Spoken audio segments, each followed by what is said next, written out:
Secret Story a été un vrai tremplin de carrière pour Aurélie Van Daelen. Mais la fin de cette aventure a également été compliquée pour la Belge, victime de critiques sur son poids.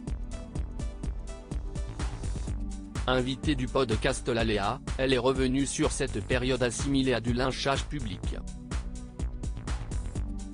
Parmi les centaines de candidats de télé-réalité, elle fait partie de ceux qui ont tiré leur épingle du jeu.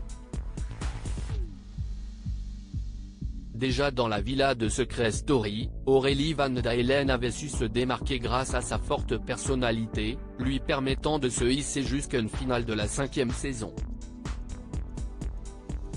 Scènes sont suivies d'autres programmes du même genre avant de passer de l'autre côté et de commenter les frasques de ses successeurs dans le Mad Mag de NRJ 12, 2016. De chroniqueuse, la maman du petit Pharrell est devenue l'une des influenceuses mode, beauté et lifestyle les plus connues de Belgique. Elle a en effet voulu se défaire de cette étiquette télé-réalité, et d'une période compliquée à vivre en raison des critiques subies sur son apparence physique. La haine que lui vouaient ses détracteurs à sa sortie du jeu s'est en effet transformée en grossophobie. Ce poids, le fait que je sois ronde, pulpeuse, que je ne fasse pas un 36, ça m'a suivi pendant toutes ces années. C'est ça que je trouve tellement dommage. C'était du lynchage public, s'est-elle souvenue au micro du podcast L'Aléa.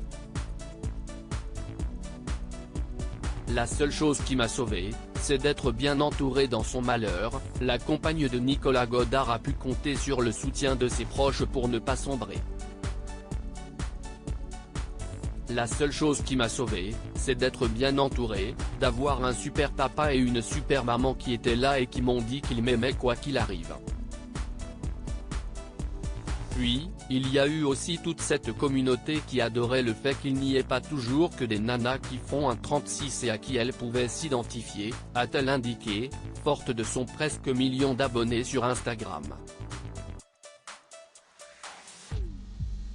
Un recul qui lui permet de tirer un bilan de cette expérience sur laquelle elle a fait une croix. J'ai l'impression qu'il n'y a pas de juste milieu. Dans ce monde de télé, c'est soit tu fais un 36, t'es la plus bonne et toutes les portes s'ouvrent, soit t'es grosse et t'es moche. Un triste constat.